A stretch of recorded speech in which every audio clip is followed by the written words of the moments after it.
તારીખ 3/9/1997 લંડનમાં દર્શનો ઉપર સ્વામી સચ્ચિદાનંદજીનો પ્રવચન, કેસેટ નંબર 8. ઓમ સ્વસ્તિ ન ઇન્દ્રો વૃદ્ધસ્રવા સ્વસ્તિ ન પૂષા વિશ્વવેદા સ્વસ્તિ નસ્તારક્ષો અરિષ્ટનેમિઃ સ્વસ્તિ નો બૃહસ્પતિર્દધાતુ. ઓમ શાંતિ શાંતિ શાંતિ.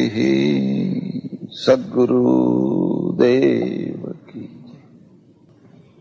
દર્શનોની ચર્ચા ચાલી રહી છે અને દર્શનોમાં પૂર્વ મીમાંસા અને ઉત્તર મીમાંસા. મીમાંસા શબ્દનો અર્થ થાય છે પૂજિત વિચાર. મીમાંસા મીન્સ પૂજિત વિચાર. પૂજિત વિચાર એટલે પૂજ્યતા સાથેનો, શ્રદ્ધા સાથેનો વિચાર, એનું નામ છે મીમાંસા. માનો કે તમે લખ્યું કે તત્વ મીમાંસા, ધર્મ મીમાંસા, તો જ્યાં કોઈ પણ જગ્યાએ તમે મીમાંસા શબ્દ લખો તો એના પહેલાનો જે શબ્દ આવ્યો હોય એની સાથે પૂજ્યતાપૂર્વક, શ્રદ્ધાપૂર્વકનો વિચાર કરવો, એનું નામ છે મીમાંસા. એટલે પૂર્વ મીમાંસા વાળા છે એમણે પહેલું સૂત્ર લખ્યું છે અથાતો ધર્મ જિજ્ઞાસા. પહેલું સૂત્ર છે અથાતો ધર્મ જિજ્ઞાસા. હે ભાઈઓ, હવે જેને ધર્મની જિજ્ઞાસા કરવી હોય એના માટે અમે આ ગ્રંથની રચના કરીએ છીએ. બીજું લક્ષણ બનાવ્યું નોદના લક્ષણોર્થો ધર્મ. નોદના લક્ષણો અર્થો ધર્મ. જે વેદ કે એનું નામ ધર્મ, અને વેદ ના કે, નિષિદ્ધ કરે, એનું નામ અધર્મ. આ દર્શન છે ને એ તર્કને પ્રધાનતા નથી આપતું. તમે કહો એ ધર્મ નહીં. વર્ષો સુધી આ ચાલ્યું, જેમ અત્યારે મુસલમાનોનું ચાલે છે. કુરાન કે એ જ ધર્મ, તમારી અક્કલ એમાં કામ આવે. નોદના લક્ષણો અર્થો ધર્મ. વેદ જે કે એટલે જે વિહિત કર્મ કે એનું નામ છે ધર્મ, અને નિષિદ્ધ કર્મ કે આ ના કરાય એનું નામ છે અધર્મ. બરાબર? હવે એની ચર્ચા નહીં કરીએ. આમ તો જો કે થોડીક વાત કહેવી હોય તો કહી શકાય. આ મીમાંસકોના 3 ભેદ છે. મીમાંસકોના 3 ભેદ છે. ભાટ્ટ લખો, એક ભાટ્ટ, કુમારીલ ભટ્ટ એમ લખશો એટલે ખ્યાલ આવશે તમને. કુમારીલ ભટ્ટ એટલે ભાટ્ટ સંપ્રદાય, 2 પ્રભાકર અને 3 મુરારી. મુરારે તૃતીય પંથા, 3 મુરારી. તો આ એની મુખ્ય 3 ધારાઓ છે. કુમારીલ ભટ્ટ અને શંકરાચાર્ય સમકાલીન છે. ખ્યાલ? કુમારીલ ભટ્ટ અને શંકરાચાર્ય બંને સમકાલીન છે. શંકરાચાર્ય દક્ષિણના કેરળના બ્રાહ્મણ છે, નમુદ્રીપાદ, અને કુમારીલ ભટ્ટ છે એ ઉત્તરના બ્રાહ્મણ છે. એ પ્રયાગરાજ છે ને, ઇલાહાબાદ પ્રયાગરાજ, ત્યાંના છે. એવું કહેવાય છે કે કુમારીલ ભટ્ટે બૌદ્ધોનું ખંડન કરવા માટે બૌદ્ધ દર્શનોનું અધ્યયન કર્યું. એની પણ એક કથા છે. એક રાજા એ સમયમાં હતા અને રાજા બૌદ્ધ થઈ ગયેલા, પણ એની દીકરી જે હતી, કુંવરી હતી, એ વૈદિક રહેલી. અને બધે ચારે તરફ બૌદ્ધો જ બૌદ્ધો, બૌદ્ધો જ બૌદ્ધો, બૌદ્ધોનું સામ્રાજ્ય જોઈ અને એને બહુ દુઃખ થતું. ભાઈ એકલી પડી ગયેલી. એટલે એના ઝરોખા ઉપર એ બેઠી બેઠી બેઠી બેઠી રોતી હતી. અને આ કુમારીલ ભટ્ટ છે ને, યુવાવસ્થામાં ઉઘાડું શરીર, ત્યાંથી નીકળ્યા તે એના ગરમ ગરમ આંસુ એના ઉપર પડ્યા. એટલે એમણે આમ ઊંચું જોયું. પેલી રાજકુંવરી છે ને એ ઝરૂખામાં બેઠી બેઠી રોતી હતી. તો કથમ અશ્રુમુંચ થઈ વદવામ નેત્રે, હે વામ નેત્રે તું કેમ રડે છે કે? એટલે પેલી રાજકુંવરીએ કહ્યું, કોનું સ્યાદ એશ ધર્મોદ્ધારક, કોણ એવો થશે જે આ ધર્મનો ઉદ્ધાર કરશે? આ ધર્મનું જે પતન થયું ને આ બૌદ્ધો બધે ફરી વળ્યા છે એટલે હું રડું છું. અને પછી કુમારી લે ત્યાં પ્રતિજ્ઞા કરી, તું ચિંતા ન કર, એ કામ હું કરીશ. હવે હું પ્રતિજ્ઞા તો કરી, પણ એ પ્રતિજ્ઞાનો અમલ કેવી રીતે કરવો? એટલે એમણે જોયું કે જ્યાં સુધી બૌદ્ધ ધર્મના ભેદ નહીં જાણવામાં આવે, એના રહસ્યો, ત્યાં સુધી આપણે એનું ખંડન કરી શકશું. એટલે બૌદ્ધ ધર્મના આચાર્યો પાસે ભણ્યા. અને જ્યાં એમને ખ્યાલ આવ્યો કે હવે હું બરાબર ભણી રહ્યો છું, પૂરું ભણી લીધું છે, પછી એમણે ચેલેન્જ કરી. ચેલેન્જ કરીને બધા આચાર્યોને હરાવ્યા. ત્યારે શું દલીલોની તર્કોની પ્રધાનતા હતી. એટલે હરાવ્યા તો ખરા, પણ પછી આ મીમાંસક ધર્મ પ્રમાણે જ એમને ખ્યાલ થયો કે ગુરુને હરાવવાથી મહાપાપ લાગે. હે તો ગુરુ સાથે શાસ્ત્રાર્થ ના હોય ને એમને હરાવવાના ના હોય તો મહાપાપ લાગે. એટલે એમણે વિદ્વાનોને પૂછ્યું કે ભાઈ કોઈ વ્યક્તિ જે ગુરુ પાસે ભણ્યો હોય અને એ જ ગુરુને સભા વચ્ચે હરાવે તો એનું પ્રાયશ્ચિત શું? એનું કયું પ્રાયશ્ચિત કરવાનું? એનું પ્રાયશ્ચિત શું? એટલે પંડિતોએ નિર્ણય દીધો તો મહાપાપ કહેવાય. એણે તુષાગ્નિ એટલે પેલું બાજરી કે કાઢી લીધા પછી જે ભૂસું રહે ને તુષ કે, એ તુષનો ઢગલો કરી એમાં અગ્નિ મૂકીને એમાં બળી મરવાનું. એટલે પેલા કોલસામાં કે એમાં બળે તો 5 મિનિટમાં પાર આવે. એટલે આ કુમારીલ ભટ્ટ છે ઝૂંસીમાં, એટલે તમે કોઈ વાર ઇલાહાબાદ જાઓ તો જોજો આ તરફ ઇલાહાબાદ ને સામે ઝૂંસી છે. એ ઝૂંસીમાં આ પ્રકારની ચિતા કરી અને બળી મરેલા. એટલે એ કુમારીલ ભટ્ટ છે. અને છેલ્લી ઘડીએ શંકરાચાર્ય એમને મળવા ગયેલા અને શંકરાચાર્યને કહેલું કે હવે મારું બાકી રહેલું કામ તમે પૂરું કરજો. એટલે કોઈ વાર ઝૂંસી જાઓ, ઇલાહાબાદ જાઓ, પ્રયાગરાજ, તો સામે ઝૂંસી છે. હવે તો પુલ થઈ ગયો છે. એટલે એક મત છે કુમારીલ ભટ્ટનો, બીજો મત છે પ્રભાકરનો અને ત્રીજો મત છે મુરારીનો. એટલે આ 3 એના મુખ્ય મતો છે. એની ચર્ચા નહીં કરીએ, તમારા માટે બહુ કામની નથી. ઉત્તર મીમાંસા જે છે એટલે બ્રહ્મસૂત્ર જે છે એનું પૂરું પહેલું સૂત્ર છે અથાતો બ્રહ્મ જિજ્ઞાસા. અથાતો બ્રહ્મ જિજ્ઞાસા. જેમ પેલી ધર્મ જિજ્ઞાસા એમ અહીંયા છે બ્રહ્મ જિજ્ઞા. જેને કોઈને પણ બ્રહ્મને જાણવાની જિજ્ઞાસા હોય એના માટે આ ગ્રંથની રચના કરીએ છીએ. એટલે આ જે ગ્રંથ રચના થાય ને સૂત્રોમાં, એની એક બહુ સરસ ક્રમબદ્ધતા હોય. તો તરત જ પ્રશ્ન થયો કે બ્રહ્મ એટલે શું? તમે બ્રહ્મ કોને કહો છો? બ્રહ્મ શું વસ્તુ છે? તો બીજું સૂત્ર લખ્યું યથાતો બ્રહ્મ જિજ્ઞાસા. હમણાં યાદ હતું, ભૂલી ગયો. યતો વા ઇમાની ભૂતાની જાયંતે એન જાતાની જીવંતી યત પ્રયંતિ અભિવિશંતિ તદ વિજિજ્ઞાસસ્વ તદ બ્રહ્મ. આ શ્રુતિ છે ઉપનિષદ, પણ એના ઉપરથી સૂત્ર બનાવવા છે. અને એનું ટૂંકું રૂપ છે તજ્જલાન. તજ્જલાન. અને બ્રહ્મનું લક્ષણ જો તમે બરાબર ધ્યાનથી સમજો ને તો ઈશ્વર સંબંધી ઘણા ગોટાળા નીકળી જાય. આમનું કહેવું છે જેનાથી આ સૃષ્ટિની ઉત્પત્તિ થાય, સ્થિતિ થાય અને જેમાં પ્રલય થાય એનું નામ છે બ્રહ્મ. એનું નામ છે બ્રહ્મ. હવે બેયના ભેદને સમજો. યોગવાળાએ જે ઈશ્વરનું લક્ષણ કર્યું ને એ અને આ બેમાં ફરક છે. એમણે કહ્યું ક્લેશ કર્મ વિપાકાશય અપરામૃષ્ટ પુરુષ વિશેષ ઈશ્વર. જેને ક્લેશ ન લાગે અને જેને કર્મ વિપાક ના હોય. આપણને કર્મ વિપાક હોય, આપણે કર્મ કરીએ એટલે કર્મ પાછું એ પાકે. પણ ભગવાન આ સૃષ્ટિની રચના કરે પણ એને કઈ કર્મ લાગે? તો જેને ક્લેશ ના હોય અને જેને કર્મ વિપાક ના થતો હોય અને પુરુષ વિશેષ હોય એનું નામ છે ઈશ્વર. તો એ છે એ તો પેલો મુક્ત પુરુષ હોય એ પણ હોય, મુક્તાત્મા પણ હોય. જે પુરુષ મુક્ત થયો હોય એને ક્લેશ ના હોય, એને કર્મ વિપાક ના હોય, એટલે એ પણ થઈ જાય. એટલે યોગ સૂત્ર વાળાએ આગળ એની સ્પષ્ટતા કરી.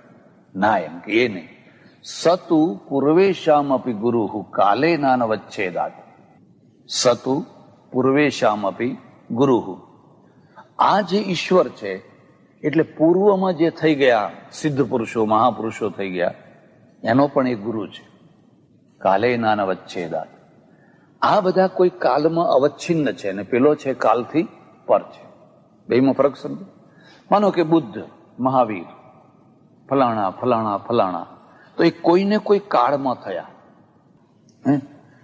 હવે તમે માનો કે મહાવીરને ભગવાન માનો, બુદ્ધને ભગવાન માનો કે ફલાણાને ભગવાન માનો, તો આમનું એમ કહેવું છે કે એ તો એક નિશ્ચિત કાળમાં થયા.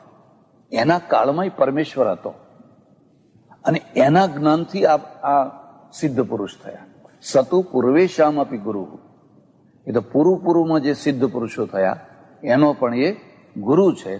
કાલે નાન અવચ્છેદાત. કારણ કે કોઈ કાળમાં અવચ્છિન્ન થતો, આ બધા કાળમાં અવચ્છિન્ન થાય છે. ઉત્તરવર્તી કાળમાં શું થયું કે મહાપુરુષોને આપણે ભગવાન માનતા થઈ ગયા.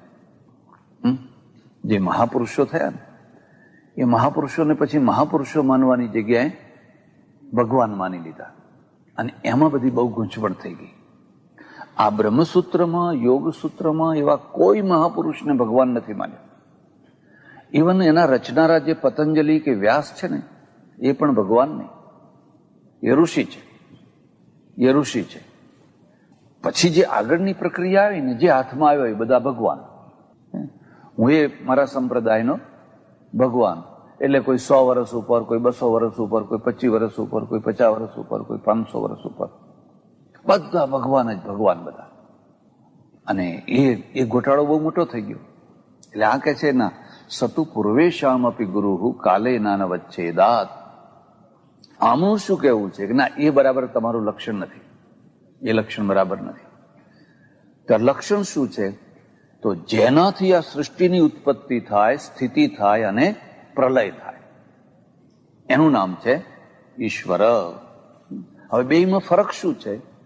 પેલા પક્ષમાં ઈશ્વર છે પણ એ સૃષ્ટિનો રચનારો નથી, એટલે પ્રલય કરનારો પણ નથી, એટલે સ્થિતિ કરનારો પણ નથી. તો છે ખરો, તો છે તો પછી શું કરે છે? શું માનો કે એવો છે ઈશ્વર, તો એ કરે છે શું? તો આ જે આ લોકો છે યોગ વાળા, એમનું કહેવું છે કે એ દયા કરે છે, એ રચતો નથી. પણ તમે જો એને પ્રાર્થના કરો, તમે એની સાથે તન્મયતા કરો, તો એ તમારા ઉપર કૃપા કરે, દયા કરે. એટલે દયા કરવી, કૃપા કરવી એ જ એનું કામ છે. અને સૃષ્ટિની રચના કરવી એ પ્રકૃતિનું કામ છે, એ ઈશ્વરનું કામ. એટલે ઈશ્વર પણ સૃષ્ટિ રચનામાં દખલગીરી કરી શકે નહીં. ઈશ્વરને એમ થાય કે આજ કલાક મોડો સૂર્ય ઉગાડવો છે તો એ મોડો ઉગાડી શકે. પ્રકૃતિની જે રચના છે એ પ્રકૃતિની રચનામાં ઈશ્વર દખલ કરી શકે. કારણ શું છે કે એ પોતે કાયદાને માનનારો છે, મનમુખી નથી. એ પોતે પણ કાયદાને માનનારો છે. આ લોકોનું શું કહેવું છે? આ લોકોમાં ખાસ કરીને આગળ જતા જે ભક્તિ માર્ગના આચાર્યો આવ્યા ને એ લોકોનું શું કહેવું છે કે ના ના ના ના, આ લક્ષ્ય બરાબર નથી. સૃષ્ટિની ઉત્પત્તિ, સ્થિતિ ને પ્રલય તો એ કરે જ છે, પણ એ સિવાય એનું લક્ષણ છે, લખવું હોય તો લખો, કર્તુમ અકર્તુમ અન્યથા કર્તુમ સમર્થ. અન્યથા કર્તુમ અકર્તુમ અન્યથા કર્તુમ સમર્થ ઈશ્વર સર્વશક્તિમાન. એ કરતું એટલે શું? માનો કે આ ઘડિયાળ છે, એને અહીં મૂકવું હોય તો મૂકી શકે છે, અને ના મૂકવું હોય, એની ઈચ્છા નથી મૂકવું તો ના મૂકી શકે. એને અન્યથા કરતું એટલે એને અહીં મૂકવાની જગ્યાએ અહીં મૂકવું હોય તો અહીં પણ મૂકી શકે છે. એ આ નથી કરી શકતો એવું કોઈ વાક્ય જ નથી. સર્વસમર્થ. જો તમે એને સર્વશક્તિમાન ના માનો, સર્વસમર્થ ના માનો, તો એ તો સામાન્ય થઈ ગયો, એની કોઈ વિશેષતા જ ના રહી. સર્વસમર્થ એટલે નાસ્તિકોએ બહુ સુંદર એના ઉપર દલીલ કરી છે કે તમારો ઈશ્વર પોતાના ખભા ઉપર બેસી શકે છે? તમે તમારા ખભા ઉપર બેસી શકો? ગાડીમાં તો બેસી શકો, તમારા છોકરાને બેસાડી શકો. જવાબ તો કહે કે હા, હા, કારણ કે એ ધારે એવો શેપ લઈ શકે અને ધારે એ રીતે બેસી શકે. હા, એટલે હા, બરાબર. એટલે શું છે કે ઈશ્વર પણ પેલા એમ કે છે કે તમે જો આવો ઈશ્વર માનતા હો, કરતુમ અકર્તુમ અન્યથા કરતુમ, એના માટે બધું શક્ય છે, તો પોતે પોતાના ખભા ઉપર કેમ નથી બેસતો? તો એનો જવાબ એવો છે કે પોતે પોતાના ખભા ઉપર ન બેસી શકે એ માનવીય ગજ છે. એ આપણે જે નથી કરી શકતા ને એ ગજ છે, પણ માનવીય ગજથી કંઈ પરમેશ્વરને મપાય, આપણે એને મપાય. એટલે એ તો બેસાડી બતાવો. તો એ કઈ અમારે સર્કસનું પ્રાણી નથી કે અમે એને બેસાડી બતાવીએ. એની ઈચ્છા હોય તે કરે, ના હોય તો ના કરે. એટલે ઈશ્વરનું લક્ષણ બનાવ્યું કે ભાઈ જેનાથી આ સૃષ્ટિની ઉત્પત્તિ થાય, સ્થિતિ થાય અને પાછો પ્રલય થાય, એનું નામ છે ઈશ્વર. હવે મેં પહેલા તમને એક વાત કહી હતી અને એ બહુ મહત્વની હતી કે આ દર્શનોમાં વિચાર કરવાના તત્વો 3 છે: જગત, જીવ અને પરમેશ્વર. આ 3 તત્વો છે. જુદા જુદા લોકોએ જુદી જુદી રીતે એના વિચાર કર્યા અને એમાંથી એમના દર્શનો થયા. આ ઉત્તર મીમાંસા એટલે બ્રહ્મસૂત્ર એ સૃષ્ટિની રચના માને છે. એ ઈશ્વરની સૃષ્ટિની રચનાને માને છે. ભગવાને આ સૃષ્ટિની રચના કરી, કેવી રીતે કરી, ફલાણું ફલાણું ફલાણું ફલાણું. સાંખ્યોના સામે એ શું કહે છે? સાંખ્યો શું કહે છે? ભગવાને નથી કરી, પણ પ્રકૃતિએ કરી છે. પ્રકૃતિ આપોઆપ થાય છે. આમનું એક બહુ સુંદર સૂત્ર છે, ઈક્ષતેર ના શબ્દમ. સૃષ્ટિની રચના કરવા માટે ઈક્ષણ જોઈએ, એટલે ચિંતન, વિચાર, દ્રષ્ટિ જોઈએ. એમને એમ કોઈ થઈ શકે? પ્રકૃતિ છે એ તો જડ છે, અને જડ વસ્તુ વ્યવસ્થિત રચના કરી શકે? અકસ્માત એમ લૂંદો નાખ્યો ને કોઈ ચિત્ર થઈ ગયું, એ થઈ ગયું, આકાર થઈ ગયો તો થઈ ગયો, પણ એ અકસ્માત કહેવાય. તો આખો પ્લાન પૂર્વકની જે આખી વ્યવસ્થા છે એ કરી શકાય નહીં. તો પરમેશ્વર છે એ નિમિત્ત કારણ થઈ અને આ સૃષ્ટિની રચના કરે છે. આ પણ પ્રકૃતિવાદી છે. મુદ્દો સમજાય? આ પણ પ્રકૃતિવાદી છે, પણ સાંખ્યના જેવી પ્રકૃતિ નહીં. સાંખ્ય છે અને સાંખ્યની પ્રકૃતિ સર્વે સર્વા છે. આ પ્રકૃતિનો નિયંતા છે. શું છે? પ્રકૃતિનો. એટલે આપણે એને શું કહીએ છીએ? માયાધીશ. માયાધીશ, માયાનો પતિ છે. તો એ સૃષ્ટિની રચના કરે છે અને જીવો માટે કરે છે. હવે જીવોની જે વ્યાખ્યા છે ને એ દર્શનો એ બહુ ગૂંચવડા ભરી છે. એનું એક મૂળ કારણ એ છે કે આ લોકોની પાસે પ્રયોગશાળા નથી. જે હતું એ પ્રતિભા હતી, પ્રયોગશાળા નથી. એટલે જીવોની બાબતમાં જુદી જુદી જે માન્યતાઓ છે એ થોડો ખ્યાલ આપે તમને. ચાર્વાકનું શું કહેવું છે કે સ્વતંત્ર અનાદિ કોઈ જીવ છે જ નહીં.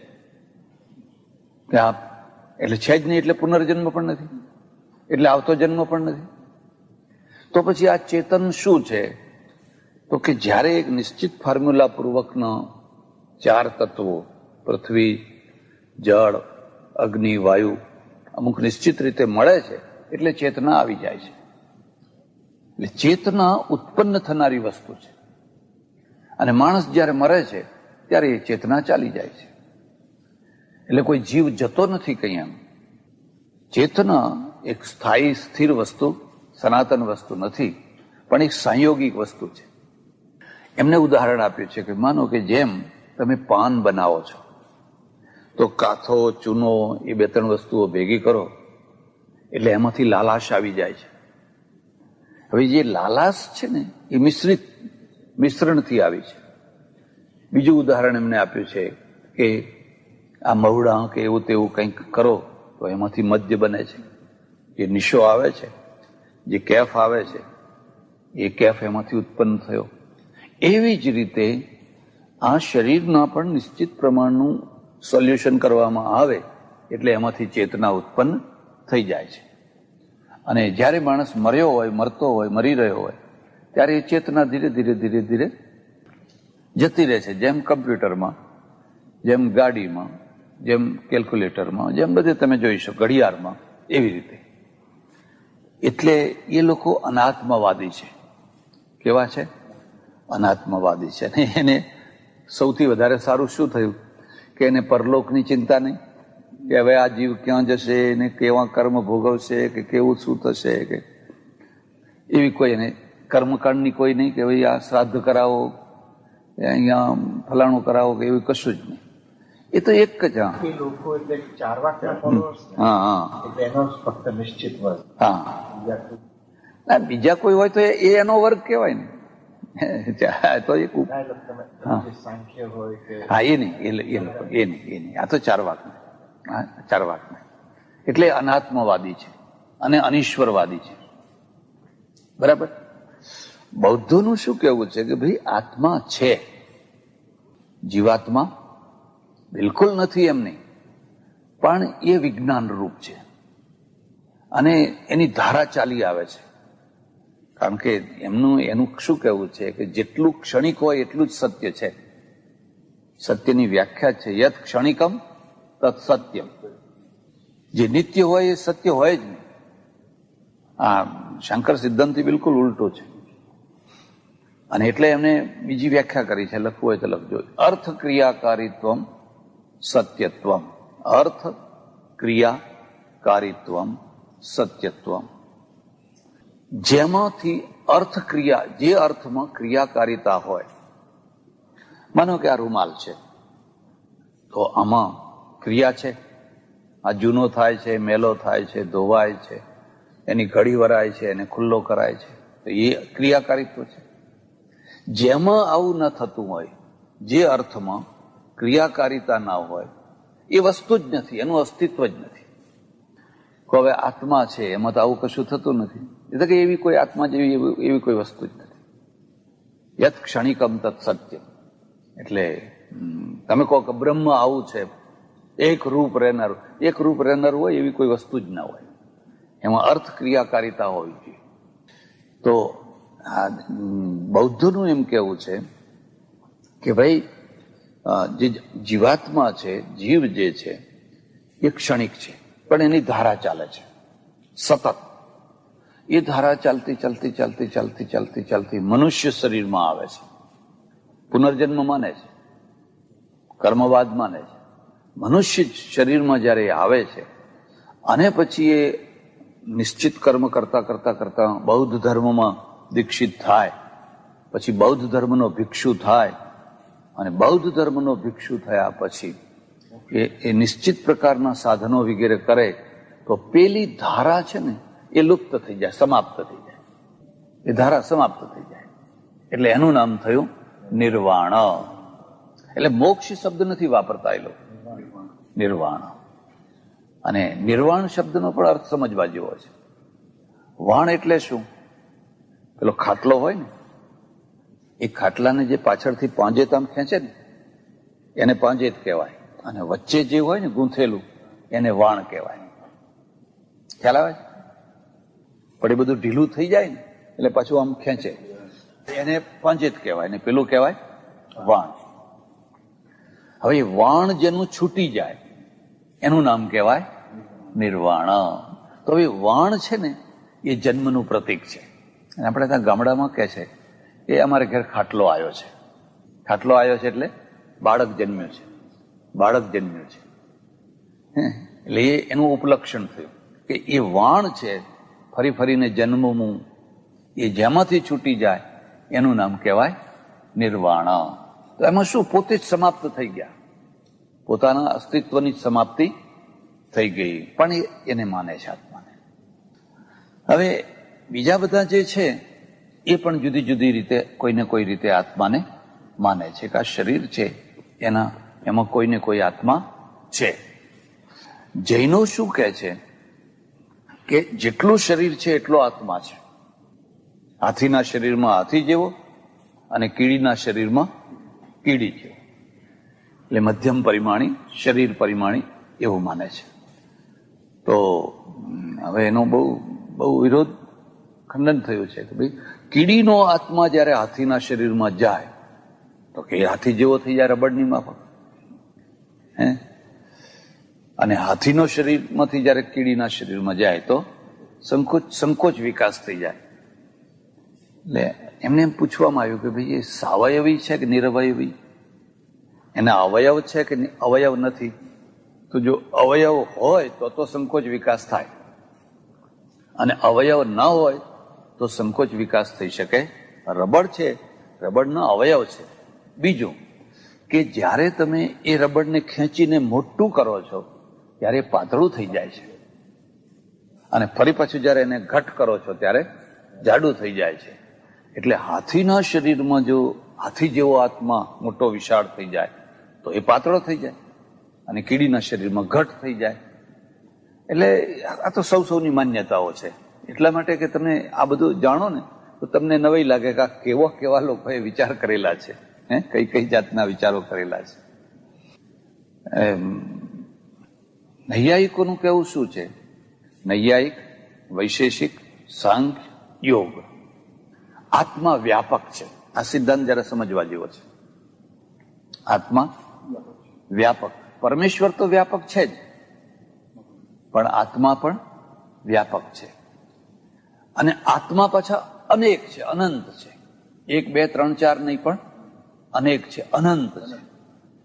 તો અનંત આત્માઓ એક સાથે વ્યાપક રહેશે કેવી રીતે?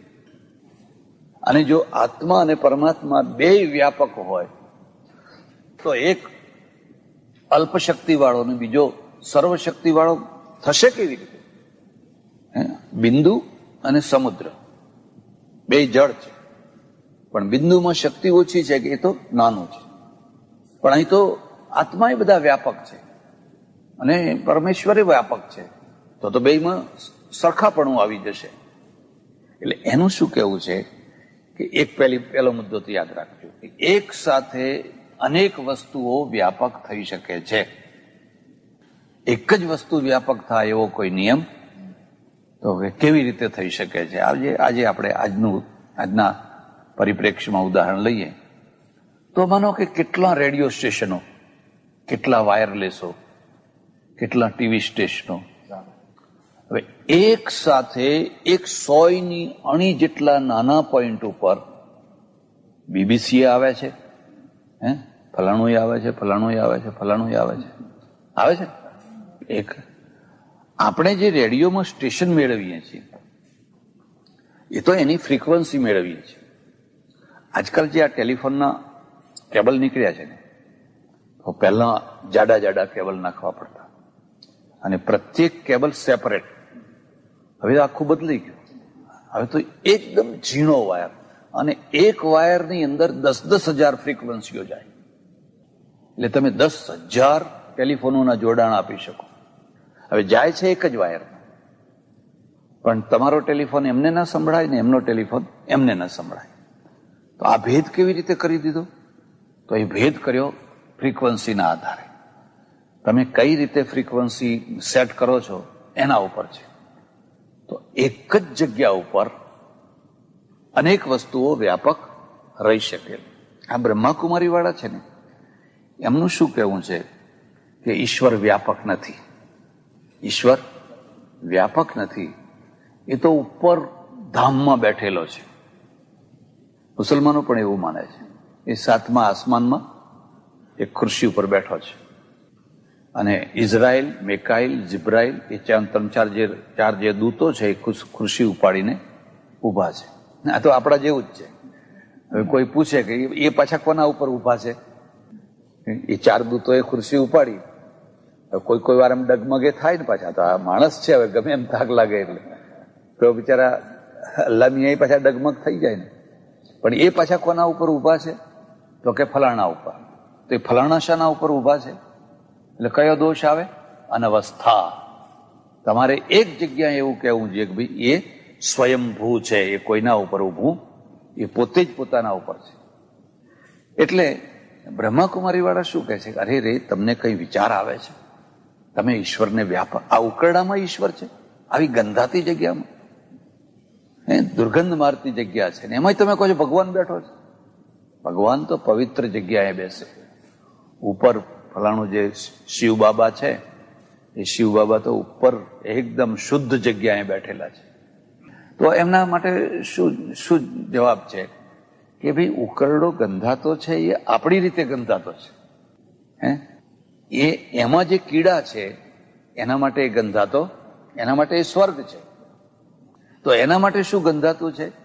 એના માટે તમારી સાકર ગંધાતી છે. એક વાત. બીજી વાત કે પેલા રેડિયોની ફ્રીક્વન્સી કે ટીવીની ફ્રીક્વન્સી ઉકરડામાંથી એ પાર થાય છે, પણ તમારા રેડિયો ઉપર એની કોઈ અસર થાય છે? એ જરા ભાઈ આ રેડિયોમાંથી, અરે ઉકરડામાંથી આ આવે છે એવું કઈ લાગે છે તમને? કેમ? તો એ ફ્રીક્વન્સી કોઈ વસ્તુથી અલિપ્ત છે. એમ આપણે પણ પરમેશ્વરને શું કહીએ છીએ? અલિપ્ત, અસંગ, નિર્વિકારી, અસંગ. એ ગમે તેમાં પાર થાય પણ એને કોઈ એનો સંગ થાય. એનું શું કહેવું? એમનું શું કહેવું છે કે જો ઈશ્વર વ્યાપક હોય તો એક માણસ બીજા માણસની હત્યા કરે છે તો ત્યાં ભગવાન બેઠો જ છે, ત્યાં ભગવાન હાજર જ છે. તો પેલો છુરો મારે છે તો એને રોકતો કેમ નથી? એટલે એનો અર્થ એ થયો કે ત્યાં ઈશ્વરની હાજરી નથી. એટલે આપણે શું કહીએ છીએ કે ભાઈ ચાલો ત્યાં ઈશ્વરની હાજરી નથી એટલે પેલો છુરો મારે છે, પણ તમારી જ્યાં હાજરી છે ત્યાંથી એને દેખાય છે કે નથી દેખાતું? માનો કે ધામમાં બેઠો છે, પણ એ ધામમાં બેઠો એ જોઈ શકે છે કે નથી જોઈ શકતો? ને જો ના જોઈ શકતો હોય તો એ ઈશ્વર ના રહ્યો, અને જો જોઈ શકતો હોય તો કેમ રોકતો નથી? એટલે રોકવું એ ઈશ્વરનું કામ નથી. એ બધાના કામ જુએ છે, એ તો સાક્ષી છે. આમ જુદા જુદા લોકોએ જુદી જુદી ભાવના કલ્પના કરેલી છે.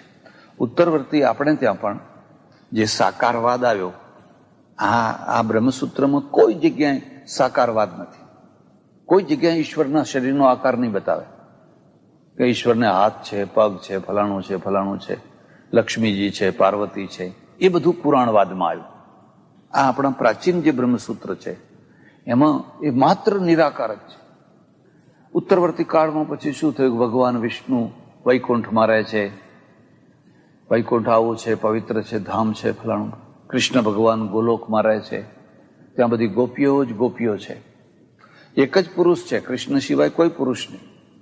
એટલે પુષ્ટિ માર્ગના આચાર્યો છે ને એ આટલો મોટો ચોટલો રાખે. સાઉથ ઇન્ડિયન તમે જુઓ, વલ્લભાચાર્યથી માંડીને આવડો મોટો ચોટલો રાખે. એટલું જ નહીં પણ પાછું પેલું માથે ઓઢે. સાઉથ ઇન્ડિયન સંન્યાસીઓ પણ માથે ઓઢે. એ પોતે ગોપી ભાવ છે એ બતાવવા માટે. એટલે ગોલોકમાં તો ભગવાન કૃષ્ણ બિરાજ્યા છે. પછી શિવજી તો કૈલાસમાં બેઠા છે. દરેકે પછી પોતપોતાનું એક ધામ બનાવ્યું. સ્વામિનારાયણ વાળાએ અક્ષરધામ બતાવ્યું. અક્ષરધામ બતાવ્યું. એમાં એક ગ્રંથમાં લખેલું છે એ ભક્તને, સ્વામિનારાયણના ભક્તને બધા દૂતો લઈ ગયા.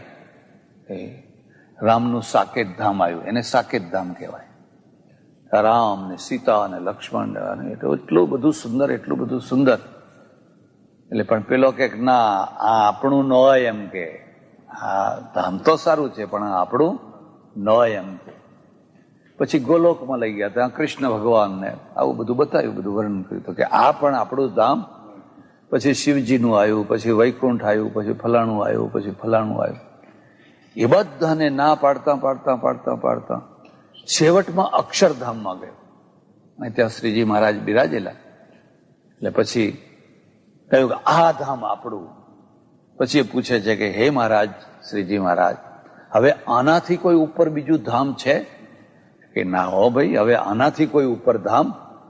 તું જે બધા જોઈને આવ્યો એ બધા નાના ધામ છે, નીચેના ધામ છે.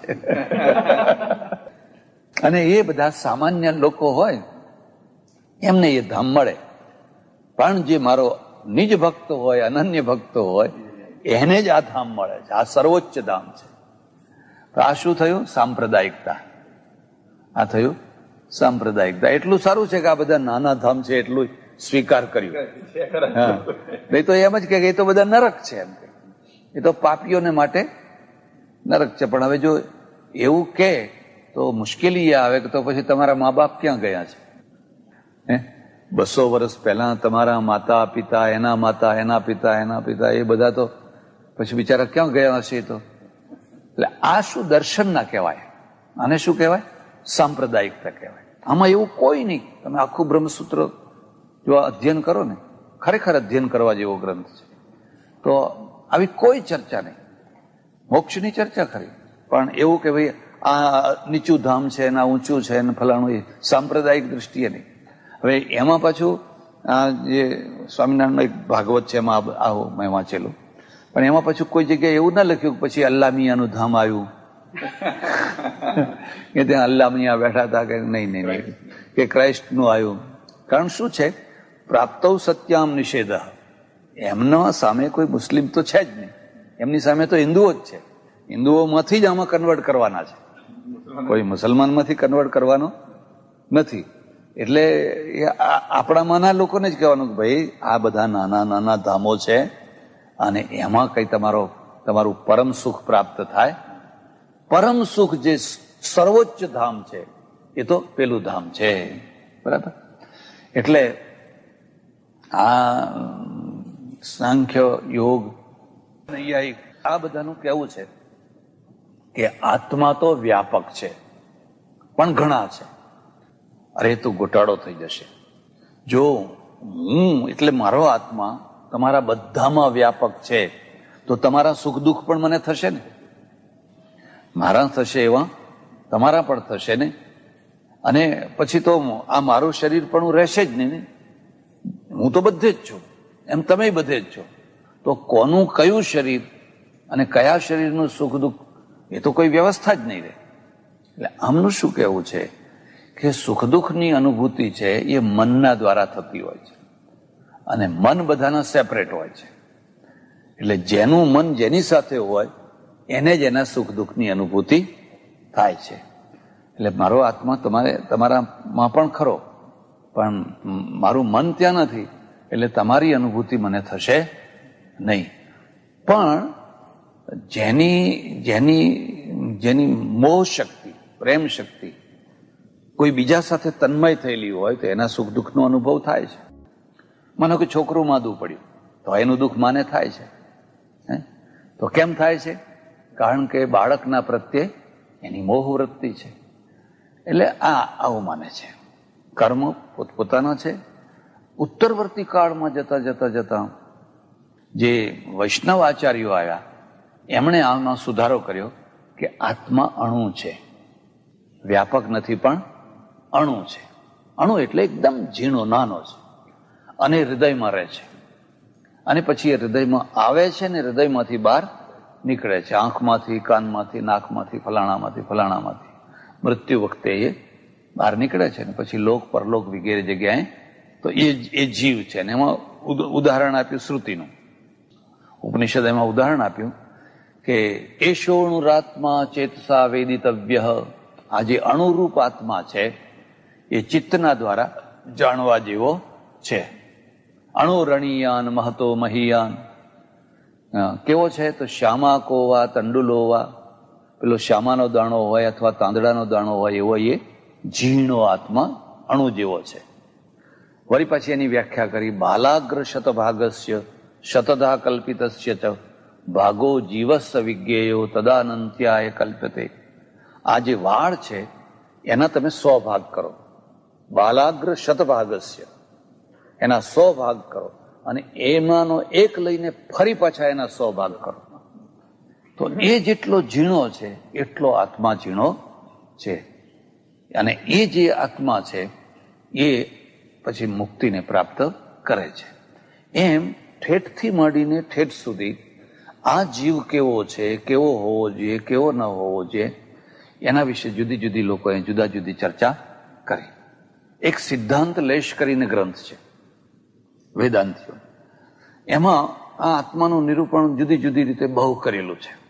આ બ્રહ્મસૂત્ર છે એ બ્રહ્મસૂત્રકારનું કહેવું છે કે ભાઈ આ જે જીવાત્મા છે એ જીવાત્મા ના મોક્ષ માટે, કલ્યાણ માટે આ બ્રહ્મ છે એ બ્રહ્મની શરણાગતિ છે એ જરૂરી છે. અને સૃષ્ટિની રચના ઈક્ષતેરના શબ્દમ, માત્ર કોઈ પ્રકૃતિથી જળ વસ્તુથી આપોઆપ થઈ શકે કે તમારા ઘરમાં લોટ પડ્યો તો પડી રોટલીઓ થઈ ગઈ, માટી પડી તેને પડ્યા કુંભા એ પેલા ઘડા થઈ ગયા, એવું કદી બને? નિમિત્ત કારણ જોઈએ ને જોઈએ જ. લાકડું પડ્યું તો ટેબલ થઈ ગયું, કોઈને કોઈ સુથાર નિમિત્ત કારણ વગેરે જોઈએ. એટલે એવું આ માને છે.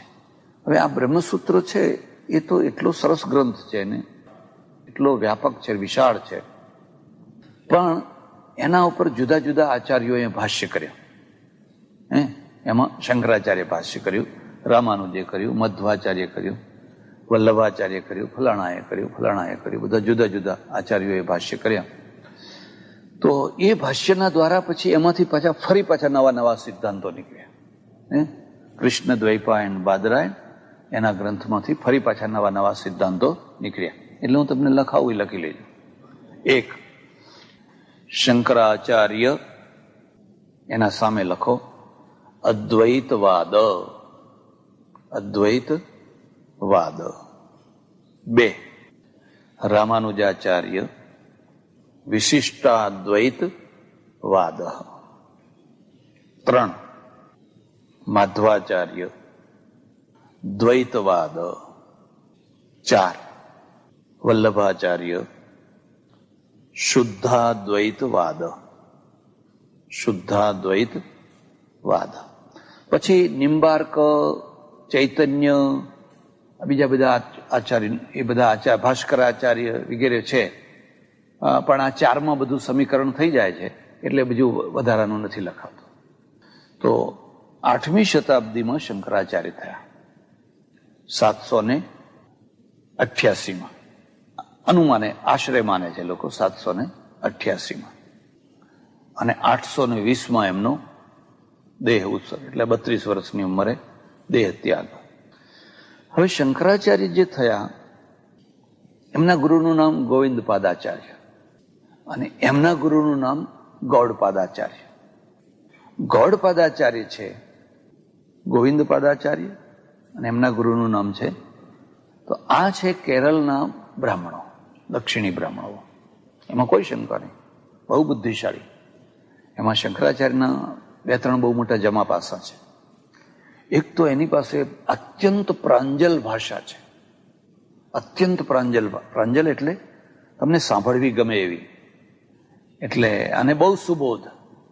રામાનુજની ભાષા ક્લિષ્ટ છે, માધવાચાર્યની ભાષા ક્લિષ્ટ છે.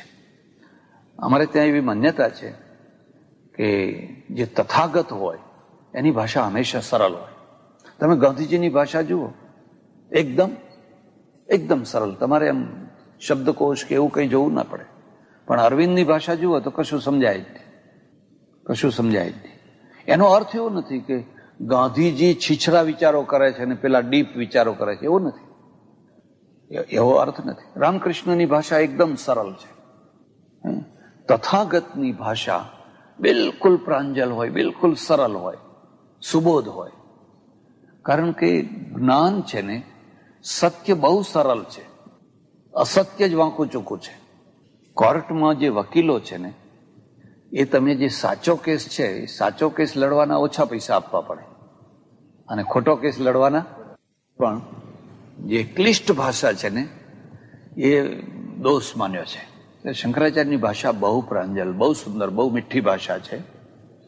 એક બીજું, શંકરાચાર્ય જયારે આ ભાષ્યો લખ્યો ત્યારે એમની સામે જે આ પાછળથી બધા આચાર્યો થયા એવા કોઈ આચાર્યો નતા. બહુ સરળતાથી એમણે ભાષ્યો લખ્યા અને એકાદ બે અપવાદોને બાદ કરીએ કોઈ જગ્યાએ ભાષાની તોછડાઈ નથી. ભાષાની તોછડાઈ એટલે શું કે વિરોધીને હલકો બતાવવો, એના પ્રત્યે તુચ્છકાર કરવો, એનું અપમાન કરવું, એવું તમને નહીં લાગે. એટલે ભલે વિરોધી ગમે તે હોય પણ એને કોઈ હલકા શબ્દોથી નહીં. ઉત્તરવર્તી કાળમાં પંડિતોમાં બહુ તોછડાઈ આવી. હવે હું તમને એક જ દાખલો આપું કે માધવાચાર્યનું ખંડન કરવા માટે એક અદ્વૈતના પંડિતે પુસ્તક લખ્યું. એ પુસ્તકનું નામ શું લખ્યું ખબર છે? માધ્વમુખ ચપેટિકા, એટલે માધવના મોઢા ઉપર તમાચો. માધ્વમુખ. આ પંડિતોએ એટલી હલકી ભાષા લખી છે, એટલી હલકી ભાષા લખી છે કે મારાથી અહીં બોલાય પણ નહીં, એવી હલકી ભાષા લખેલી છે. એક જ ઉદાહરણ આપું, મને જરા સંકોચ થશે પણ હું તમને આપું કે એક પંડિતે બીજા પંડિતના ખંડન માટે લખેલું છે. તો એને લખ્યું કુછ મર્દિની. એ ટીકાનું નામ શું છે? મર્દિની. એટલે હવે તમે વિચાર કરો કે કેટલી નીચી કક્ષાએ જઈને આવું બધું લખ્યું હશે. એટલે ફરી આ વાત લખવી હોય તો લખી લેજો.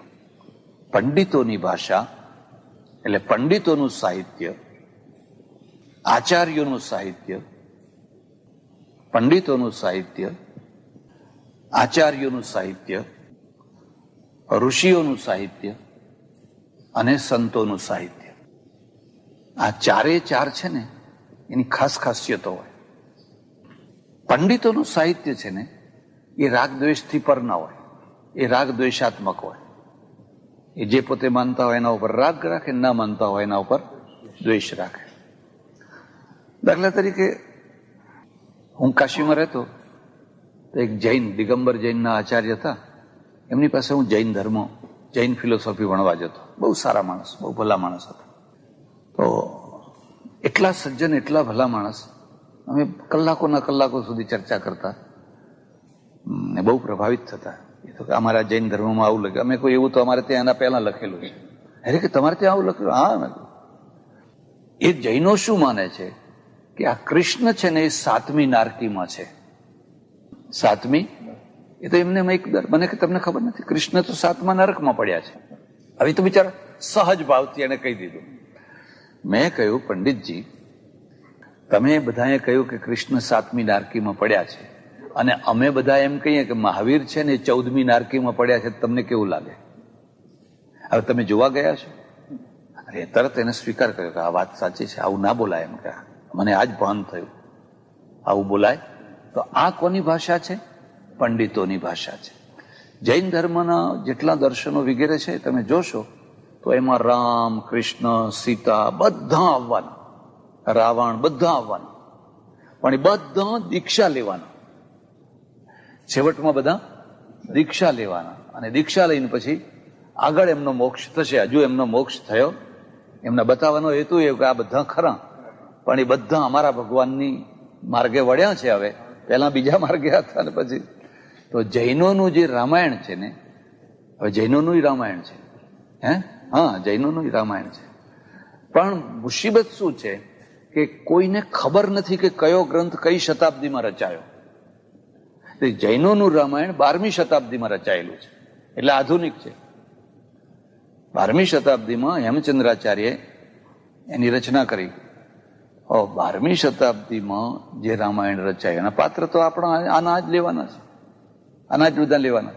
પણ જૈનો શું માને કે અમારું તો જૂનું રામાયણ છે અને એમાં થોડોક ભેદભાવ, ફરક કરેલો છે. પણ રૂપાંતર આ છે કે રાવણે દીક્ષા લીધી, રામે દીક્ષા લીધી, લક્ષ્મણે દીક્ષા લીધી, સીતાએ દીક્ષા લીધી, બધા દીક્ષા લઈ લેવાના. બધા ઉપસંહારમાં બધા દીક્ષા લઈ લેવાના. અને હવે એક રસ્તે ચડ્યા છે. આમ ભૂલેલા હતા બધા, હિંસામાં પડેલા, આમ ને મારો ને કાંટો ને ફલાણું ને ફલાણું, એટલે એવું. તો આ કઈ પંડિતોની ભાષા. ભલે સંસ્કૃતમાં લખ્યું હોય, અને સંસ્કૃતમાં લખ્યું હોય તો પણ એ કંઈ ગ્રંથો બહુ રાગદ્વેષથી પર હોય. આપણા ત્યાં પણ જૈનો માટે એવું થોડું લખ્યું છે, પણ 7મી નારકીમાં પડ્યા છે એવું નથી લખ્યું. શંકરાચાર્ય લખ્યું છે, હસ્તિના તાડ્યમાનોપી ન ગચ્છેદ જૈન મંદિર. તમે એક સાંકડી ગલીમાંથી આવતા હો અને સામેથી હાથી આવતો હોય ગાંડો તૂર, અને તમને મારી નાખવાનો હોય, બચવાની એક જ જગ્યા હોય કે આ જૈન મંદિરમાં જવાથી, તો હસ્તિના તાડ્યમાનોપી ન ગચ્છેદ જૈન મંદિરમ. હા, હવે આમાં આટલો ફરક છે કે તમે જૈન મંદિરમાં ના જશો એટલું જ કહ્યું છે, પણ એવું નથી કહ્યું કે મહાવીર નરકમાં પડ્યા છે. ખ્યાલ આવે? બંનેમાં ફરક ખ્યાલ આવે? હવે આવું કેમ કહેલું? એવું એટલા માટે કહેલું કે આ જૈનો પહેલેથી જ લલચાવવા માટે શીરો બનાવતા. શીરો બનાવે અને પેલા લોકો હોય હેડોન કે પ્રસાદ મળે છે ને, એટલે શીરા માટે શ્રાવક, એટલે શીરા માટે લોકો આમે આ જે હિન્દુઓ છે ને એ એટલા બધા મક્કમ નથી. બહુ જલ્દી કંઠીઓ બાંધે ને બદલાવે ને ટીલા બદલાવે ને આમ કરે ને તેમ કરે ને, એ પીર બાપજી નહીં પગે લાગે ને ઓલિયા નહીં પગે લાગે ને આની એ બાધા રાખે કે અહીં પગે લાગો તો કે અહીં પગે લાગે. એક રીતે ભલે લોભ લાલચથી કરતા હોય, પણ એના કારણે એ જનૂની નથી થતા. એક એનું જમા પાસું છે. ઉદાર પાસું એ છે કોઈ જગ્યાએ સ્થિર નથી થતા. અને બીજા લોકો લલચાવે ખરા, ક્રિશ્ચનો ગરીબ માણસોને લલચાવે કે તમને કપડાં મળશે, તમને તેલ મળશે, ફાડા મળશે, ફલાણું મળશે. ગરીબ માણસો બિચારા કંઈક ભલે ત્યારે ક્રિશ્ચન થઈ ગયા. એક તરફ એનું નામ ડાયલો હોય ને બીજી તરફ ડેવિડ હોય, ડેવિડ થઈ જાય. આવું જ સ્વામિનારાયણ વાળા અત્યારે એવું કરે, ભાઈ આવજો બધા રવિવારે, બધાને જમવાનું, બધાને જમવાનું અને સારું જમવાનું હોય. એટલે પછી લોકો કહે ચાલો ને ત્યારે જમવા. જમવા મુસલમાનને બોલાવો તો એ જમે તો ખરો, પણ કઈ કંઠી બંધાવે? મારે ત્યાં આશ્રમમાં અન્નક્ષેત્ર ચાલે, એમાં ઘણા લોકો જમવા આવે. એમાં એક 80 વર્ષની ડોસી આવે, સૂરજ, મોલે ઇસ્લામ ગરાસિયા. એટલે આમ હિન્દુ નામ સૂરજ, એનું નામ સૂરજ, સાડી બાડી પહેરે બધું, કેટલા વર્ષો સુધી એ જમી. પણ શ્રીરામ જયરામ બધા બોલે તો એ ના બોલે. તો મેં કહ્યું સૂરજ, આ બધા શ્રીરામ જયરામ બોલે છે ને તું કેમ નથી બોલતી? કે અમારાથી ના બોલાય, એમ અમારાથી ના બોલાય. મેં કહું કેમ? એમ તો તમને ખબર નહીં, અમે મુસલમાન. એમ કે હવે છે રાજપૂતમાંથી મોલે ઇસ્લામ ગરાસિયા થયેલા, તો એને ડરાવા ખાતર, જો સૂરજ તું શ્રીરામ જયરામ નહીં બોલે તો તને જમવા નહીં બેસાડી. અહીં તો શ્રીરામ જયરામ બોલે એને જ જમવાનું આપવાનું છે. તો કે હું નહીં આવું, ભૂખી રહીશ, પણ મારાથી એ ના બોલાય. હવે આવી અભણ સ્ત્રી હાવ, અને જે 24 કલાકમાં અહીંયા જ એને જમવાનું મળે છે, બાકી એને જમવાનું કોઈ સાધન નથી, પણ એ કહે છે આ તો હું નહીં બોલું તે નહીં જ બોલું. હવે એને તમે મક્કમતા કહો, દ્રઢતા કહો કે જનૂન કહો, જે કહેવું હોય કહો. ત્યારે આપણે કહે ભાઈ જે બોલવું હોય બોલ, લાઈને જમવાનું મળતું હોય તો જય સ્વામિનારાયણ, જય સ્વામિનારાયણ, જય સ્વામિનારાયણ કરવું હોય તો અમને કઈ વાંધો. એક સારા પત્રકાર છે મને મળેલા, મને કે સ્વામીજી હું જમવા જઉં છું, કારણ કે મને ખબર છે કે આવી સરસ રસોઈ હું મારા ઘરમાં બનાવી શકીને જમવાનો નથી, એટલે હું જમું છું, $5 મૂકી દઉં છું. એ તો વળી એટલું સારું, $5 મૂકી દે, બાકી ઘણા તો ના એ મૂકે. ફરવાનું થાય, પિકનિક થાય, અને બધું થાય, અને જમવાનું મળે.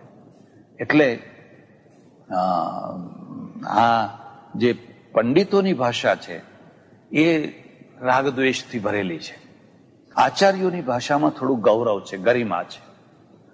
ઋષિની ભાષા છે ને એમાં તમને આવું ક્યાંય નહીં જોવા મળે. તમે આખું બ્રહ્મસૂત્ર વાંચી જાઓ, ઋષિની ભાષા છે એમાં તમે બુદ્ધની ભાષા જુઓ, કોઈ જગ્યાએ કોઈના પ્રત્યે તોછડાય નહીં, કોઈનું અપમાન નહીં.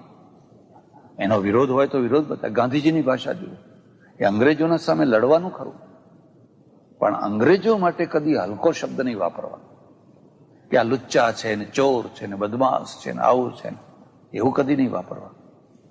એમ જે ઋષિઓની ભાષા છે ને એ બિલકુલ સંતુલિત ભાષા છે. અને સંતોની ભાષા જે છે ને, આપણા ત્યાં જે સંતો થયા ને, એ ભાષા એકદમ ઊંચી કક્ષાની. એને પોતાના વિચારો રાખે પણ બહુ ઊંચા લેવલ ઉપર રાખે. અને આ પંડિતોની ભાષા બહુ હલકા લેવલની, બહુ નીચામાં નીચા લેવલની ભાષા. એટલે સંસ્કૃતમાં લખેલું બધું જ શાસ્ત્ર છે એવું નહીં માની લેવાનું. એમાં હલકી કક્ષાનું પણ છે અને ઊંચી કક્ષાનું પણ છે. એટલે જૈનો છે એ જૈનો આત્માને માને પણ મધ્યમ પરિમાણી માને, વૈષ્ણવો માને પણ વૈષ્ણવ આવી રીતે માને. અને આ રીતે સૌએ પોતપોતાના મોક્ષ બનાવ્યા.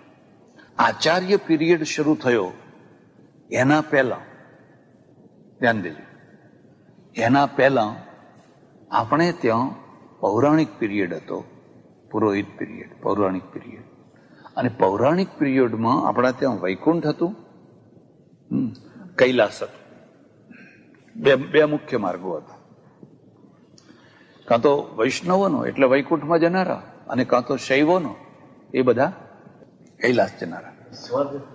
એટલે સ્વર્ગ છે એ જુદી વસ્તુ છે. સ્વર્ગ છે એ પુનરાગમન વાળું છે. મોક્ષમાં પુનરાગમન થાય. એમાં કહ્યું ને, મીમાંસકો મોક્ષને નથી માનતા. કારણ કે જો મોક્ષ હોય ને પછી જીવ પાછો ન જ આવતો હોય તો આ સંસાર સમાપ્ત થઈ જાય. દયાનંદ સરસ્વતીએ પણ આ યુક્તિ માની છે. દયાનંદ સરસ્વતીનું પણ કહેવું છે કે મોક્ષ ખરો પણ કાયમ નહીં, કાલિક. થોડોક ટાઈમ, અમુક ટાઈમ, 10 લાખ વર્ષ તમે રહો પછી પાછા અહીંયા. અને એટલે આમાં એક બીજો હેતુ પણ સમજવા જેવો છે. આમનું શું કહેવું છે કે જે લોકો મોક્ષનો પીરિયડ પૂરો કરી અને ફરી જે જન્મ લેવા આવે એ બધા જન્મજાત સિદ્ધો હોય. જન્મજાત એટલે સ્વામિનારાયણ વાળા એને મુક્ત પુરુષો કહે છે. માનો કે મુક્તાનંદજી છે, નિષ્કુળાનંદજી છે, ફલાણા છે, એ બધા મુક્ત પુરુષો છે. એ તો પૂરો થઈ ગયો એમનો પીરિયડ. તો પછી પાછા આયા એટલે મુક્ત આત્માઓ કહેવાય. પણ કાયમ માટે કોઈને મોક્ષ મળે નહીં. તો પહેલા આ કૈલાસ, શિવના માનનારા કૈલાસમાં જાય અને વિષ્ણુના માનનારા વૈકુંઠમાં જાય. પછી શું થયું કે પછી અવતારો થયા. અવતારનો પીરિયડ પાછળથી આવ્યો, પહેલા અવતારો નથી. આ આખા બ્રહ્મસૂત્રમાં કોઈ જગ્યાએ અવતારની વાત નહીં આવે. ગીતાએ પેલું યદા યદા હિ ધર્મસ્ય લખ્યું ને, તદાત્માનમ સૃજામ્યહમ, ત્યાંથી અવતારવાદનું બીજ શરૂ થઈ ગયું. અને બુદ્ધની સામે ટક્કર લેવા માટે અહીંયા અવતારો સામે રાખ્યા. તો માનો કે રામા અવતાર થયો. હવે રામા અવતાર થયો એટલે રામનું ધામ બનાવવું જ પડે. તો રામનું ધામ બનાવવાનું હોય તો એ ધામનું નામ રાખવું જ પડે. એટલે એનું નામ રાખ્યું સાકેત. એનું જૂનું નામ છે સાકેત. તો એવું જ સાકેત ઉપર પણ છે. હું અમેરિકામાં હતો ને, એક સાધુ આવેલા, એક સંન્યાસી સાધુ. એમનું પ્રવચન હતું, મારું પ્રવચન હતું. એવા ચળકતા કપડા પહેરેલા, ચમ ચમ ચમ ચમ ચમ ચમ ચમ ચમ થયા કરે. પછી એ લોકોને એમણે સમજાવ્યું કે ઉપર સાકેત ધામ છે. જેમ આપણે અહીંયા રહીએ છીએ એવું જ ઉપર પણ લોકો રહે છે. અને અહીંથી જે બધા ભક્તો મોક્ષ થઈને જાય એ બધા સાકેત ધામમાં રહે છે. એટલે સાકેત કોઈ કલ્પના નથી, પણ સાકેત એક વાસ્તવિકતા છે. એટલે આ લોકોનું સાકેત ધામ થયું. હવે પછી કૃષ્ણાવતાર થયો. હવે કૃષ્ણાવતારનું પાછું ધામ હોવું જોઈએ. એટલે વૈષ્ણવોએ એ ધામનું નામ પાડ્યું ગોલોક. ગોલોક એટલે વૈષ્ણવ કોઈ મરે તો ગોલોકવાસી કરે. શું લખે? અને મહારાષ્ટ્રમાં કોઈ મરે તો કઈ એમ લખે, એટલે કૈલાસવાસી. શૈવો મરે તો કૈલાસવાસી. એટલે મહારાષ્ટ્રમાં તમે જોજો કઈ લખે આગળ, આપણે સ્વ લખીએ, સ્વર્ગસ્થ.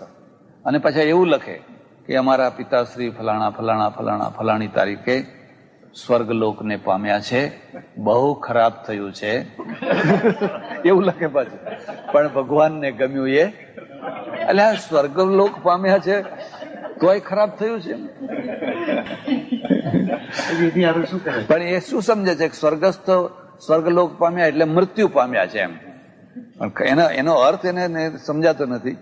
એમ ઘણી વાર કેટલીક વાર શું બાફી નાખે લોકો માનો કે 15-20 વર્ષનો છોકરો હોય ને મરી ગયો હોય તો એ લખે કે અમારા ચિરંજીવી ફલાણા ફલાણા ફલાણા. એટલે ચિરંજીવી હોય તો પછી મરી શાનો કહેવાય? હે, ચિરંજીવીનો અર્થ જ છે કે લાંબુ જીવનારો. હવે આ તો 8-10 વર્ષમાં ગુજરી ગયો છે, પણ એને ખબર ના હોય કે આ ચિરંજીવીનો આવો અર્થ થાય. એમ સમજે કે છોકરાનું નામ ચિરંજીવી. એટલે કૃષ્ણ ના થયા એમણે પછી ચિરન એટલે લાંબો ટાઈમ, હંમેશા નહીં, લાંબો ટાઈમ જીવનારા, લાંબો ટાઈમ સુધી. પણ એ છોકરા માટે ખાસ એવું વપરાય છે, વાક્ય જ વપરાય કે છોકરો એટલે ચિરંજીવી કહેવાય. એમ કૃષ્ણ ભગવાનના અનુયાયી થયા તો ગોલોકવાસી થયા.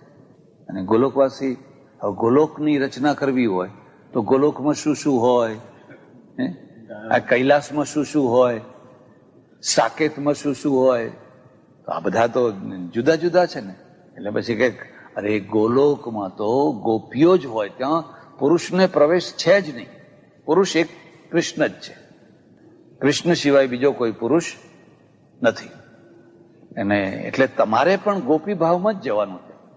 એટલે મેં તમને કહ્યું ને, વૈષ્ણવ આચાર્યો, વલ્લભાચાર્ય વગેરે આટલે સુધી ચોટલો રાખે છે, અંબોડો કરે છે અને માથે ઓઢે છે. એટલે ગોપી ભાવમાં રહેવાનું. તો ચાલો હવે ગોલોક થયો ગોપી ભાવમાં, તો ત્યાં શું છે?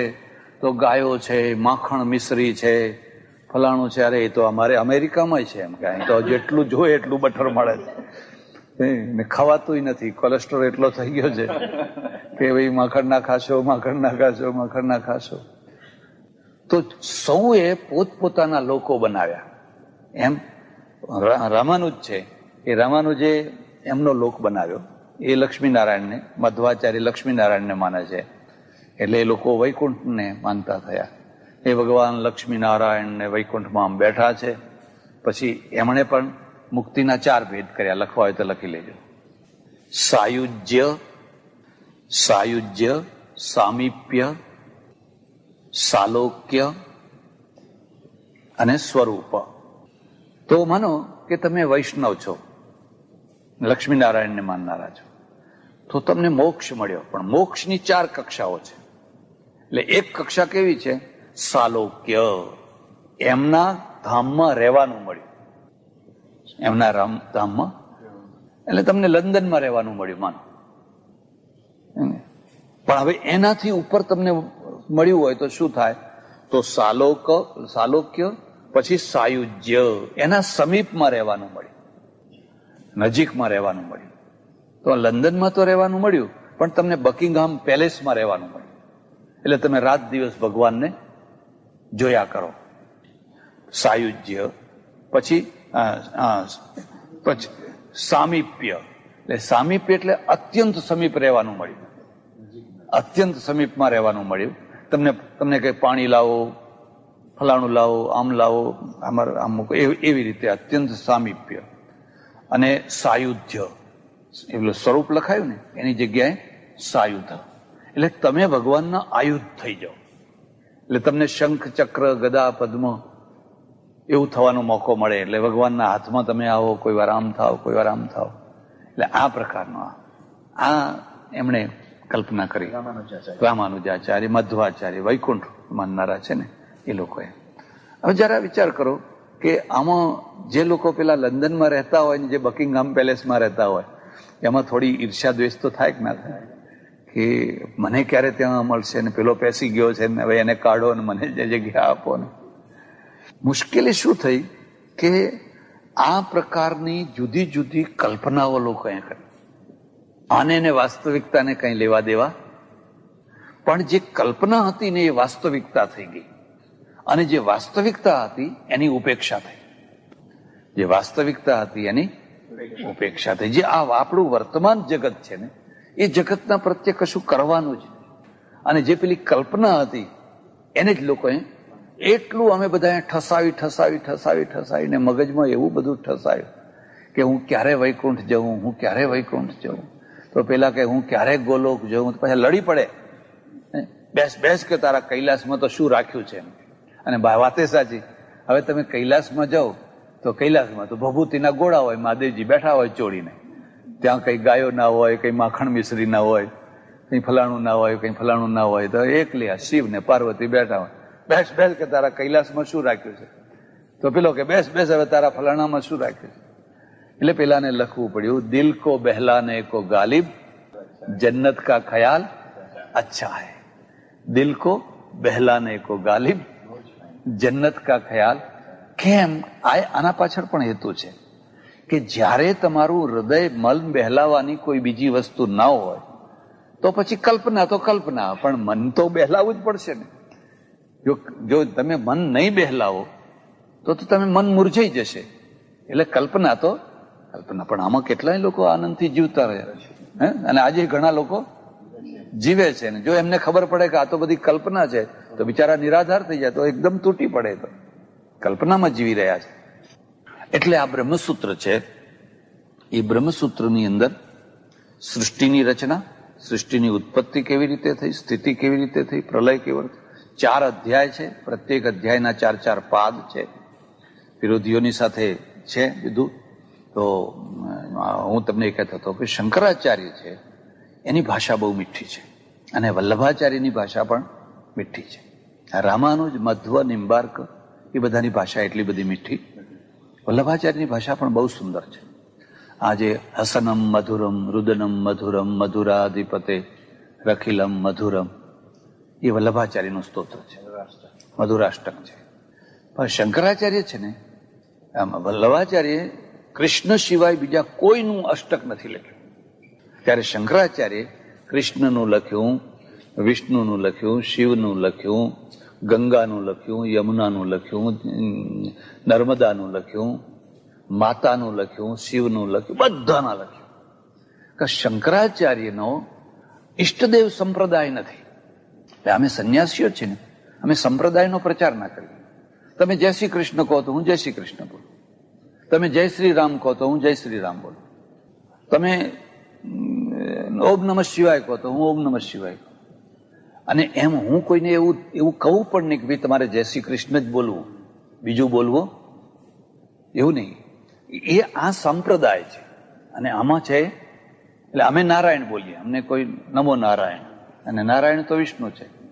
એટલે કોઈનું નામ શિવાનંદ હોય, કોઈનું નામ રામાનંદ હોય, કોઈનું નામ કૃષ્ણાનંદ હોય, કોઈ એટલે બધામાં કોઈ અંબાનંદ હોય સંન્યાસીઓમાં. એટલે સંન્યાસીઓ છે એમાં ઈષ્ટદેવની સાંપ્રદાયિકતા નહીં. તમને એટલે અમારે આ તો હું તો કોઈને મંત્ર આપતો નથી, પણ બાયચાન્સ અમારે કોઈને મંત્ર આપવાનો હોય ને કોઈ આગ્રહ કરે કે ભાઈ મને ગુરુ મંત્ર આપો, તો અમે પહેલા એને પૂછીએ કે તને કયા ભગવાન ઉપર પ્રેમ છે.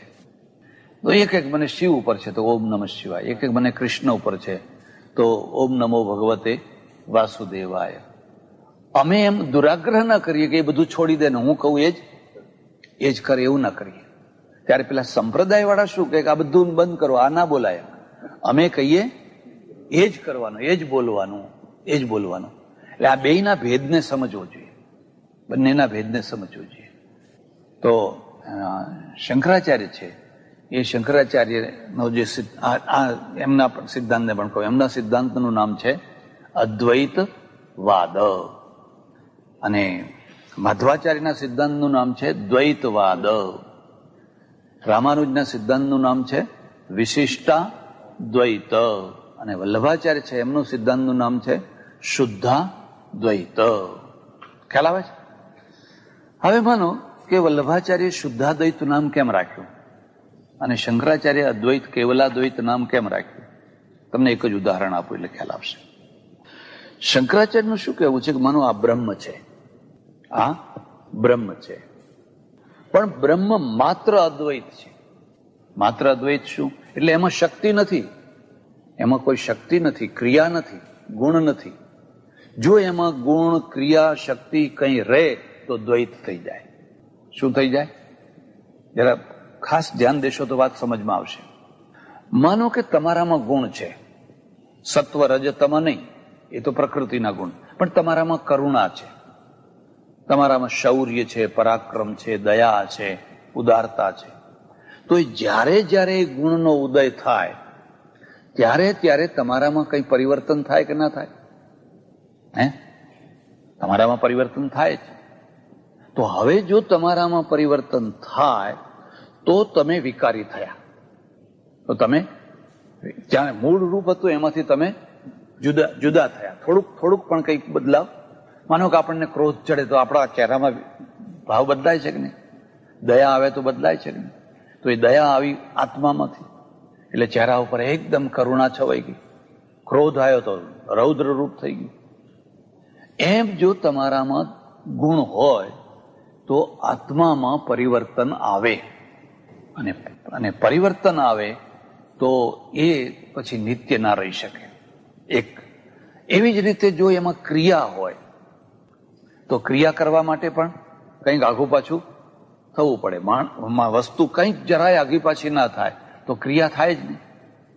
આ રૂમાલ આમ ને આમ પડ્યો રહે તો ક્રિયા ના થાય. એટલે માનો કે આમ ઉઘાડ્યો, આમ ખોલ્યો, આમ બંધ કર્યો તો ક્રિયા થઈ. પણ એ ક્રિયા થઈ તો આમાં પરિવર્તન થયું કે ના થયું? થયું ને. એટલે પરમેશ્વર નિર્ગુણ છે, બ્રહ્મ નિર્ગુણ છે, નિષ્ક્રિય છે, નિરીહ છે. એમ એને ઈચ્છા નથી. હવે મને ઈચ્છા ક્યારે થાય? ઈચ્છા ક્યારે થાય? જ્યારે આવશ્યકતા ઊભી થાય ત્યારે ઈચ્છા થાય કે ભાઈ જમવાનો ટાઈમ થયો, ભોજન મળે તો સારું. તો મૂળ આવશ્યકતા થઈ. એમ પરમેશ્વરને પણ પોતાની નહીં તો બીજાની, માનો મારી નહીં તો તમારી પણ, તો બીજાના માટે પણ જ્યારે આવશ્યકતા ઊભી થાય ત્યારે એને ઈચ્છા થાય. અને ઈચ્છા થાય ત્યારે અને ઈચ્છા નથી ત્યારે બેમાં કંઈક તો ભેદ હોવો જોઈએ ને. બંનેમાં કંઈક તો ભેદ હોવો જોઈએ ને. એટલે પરમેશ્વર નિરીહ છે, બ્રહ્મ નિરીહ છે, નિર્ગુણ છે, નિષ્ક્રિય છે, નિરંજન છે. બધા કેટલાય વિશેષણો બનાવી દીધા. એવું બ્રહ્મ છે. તો હવે એવા બ્રહ્મમાંથી તો જગતની રચના કેવી રીતે થશે? એ નિમિત્ત કારણ થશે કેવી રીતે? એટલે વૈષ્ણવ શું કહે છે? વૈષ્ણવનું કહેવું છે કે પરમેશ્વરમાં ઈચ્છા છે, ગુણ છે, ક્રિયા છે, ધર્મો છે, બધું છે. અને બધું હોવા છતાં પણ એ નિરંજન છે, એ અવિકૃત છે. કોઈ વિકૃતિ, દાખલા તરીકે વલ્લભા. એટલે શંકરાચાર્ય શું કહે છે કે સૃષ્ટિની રચના જે થાય છે એ માયામાંથી થાય છે. માયામાંથી થાય, પ્રકૃતિની હો. આ લોકો માયા શબ્દ વાપરે છે, સાંખ્ય લોકો પ્રકૃતિ વાપરે છે, અને આમ શંકરાચાર્ય વાળા છે એ માયા વાપરે છે. તો માયામાંથી સૃષ્ટિની રચના થાય છે. તો માયા એક બીજું તત્વ થયું તો દ્વૈત થઈ ગયું. તમે અદ્વૈત ક્યાં રહ્યું?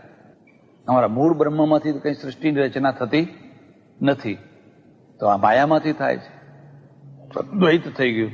એટલે શંકરાચાર્યના માણસો શું કહે છે? માયા મિથ્યા છે, બ્રહ્મ સત્ય છે, માયા મિથ્યા છે. તો પેલા કહે કે મિથ્યામાંથી તો વળી કોઈ વસ્તુ થતી હશે? જો એ મિથ્યા જ છે તો મિથ્યામાંથી કોઈ વસ્તુની ઉત્પત્તિ થાય?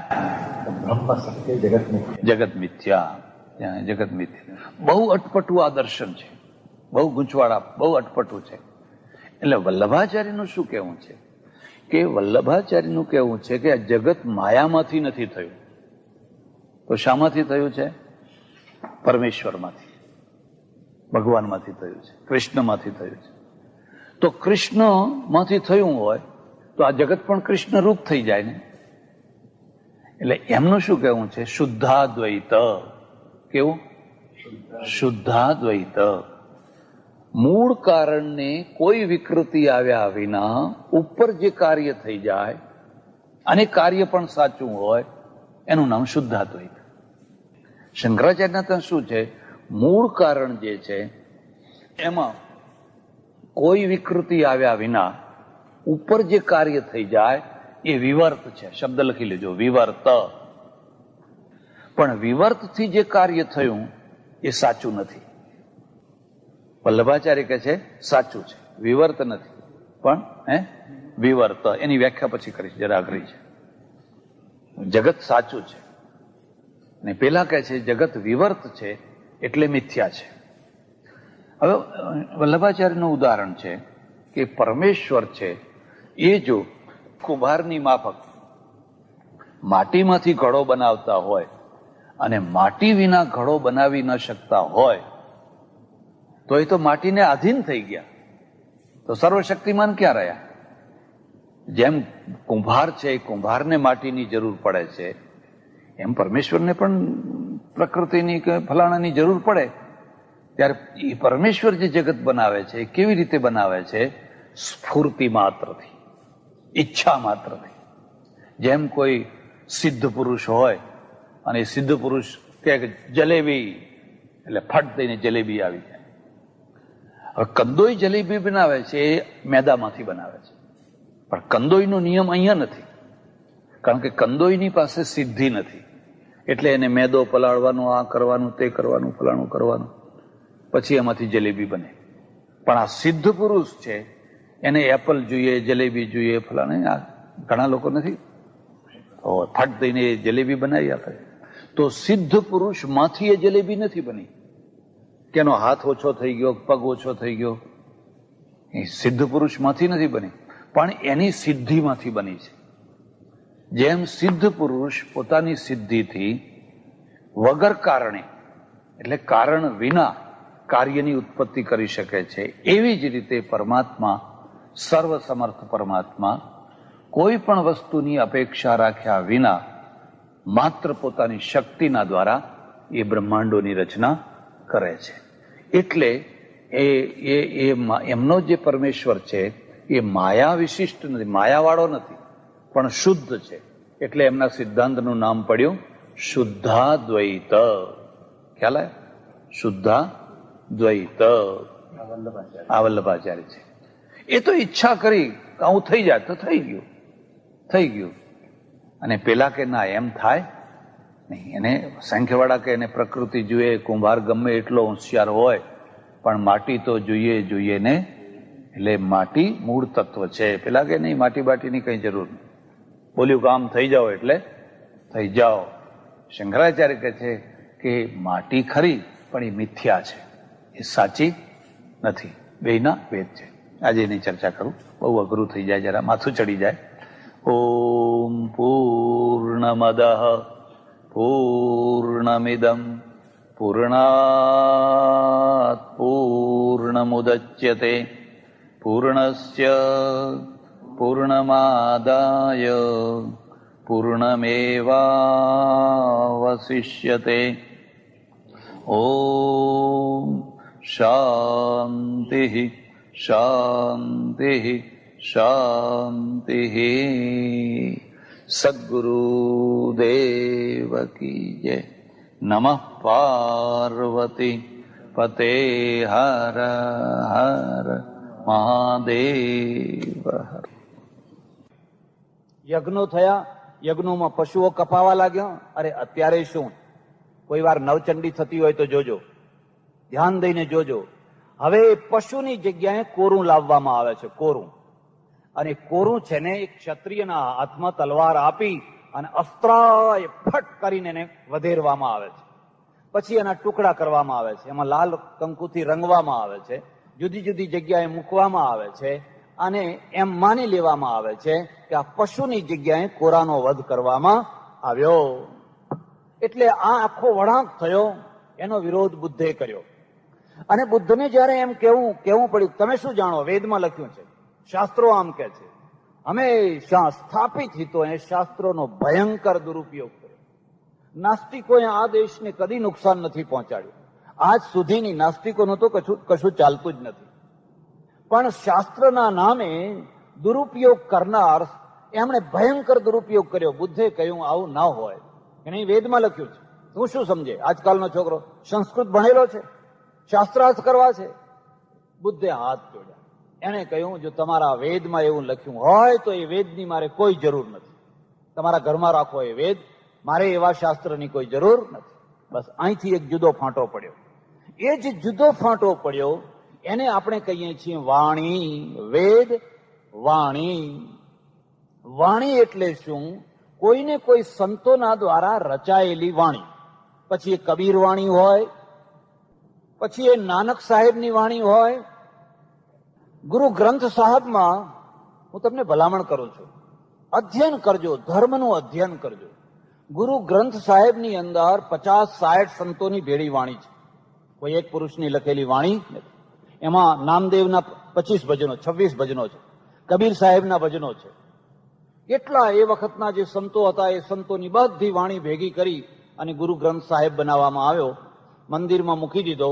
ગુરુ ગોવિંદસિંહે કહ્યું કે હું છેલ્લો ગુરુ, હવે મારા પછી કોઈ ગુરુ નહીં, હવે આ ગ્રંથ એ જ ગુરુ. તમારે જે નિર્ણય કરવો હોય એ આ ગ્રંથમાંથી કરજો, આ ગ્રંથને પગે લાગજો, આ ગ્રંથની પૂજા કરજો, આ ગ્રંથ એ જ ગુરુ છે. એમાં બધા સંતોની વાણી ભેગી કરવામાં આવી. એટલે આપણા ત્યાં એક પરંપરા ચાલી, અને પરંપરા કોની ચાલી? જેમાં આપણે વાણીને પ્રમાણ માનવામાં આવ્યું.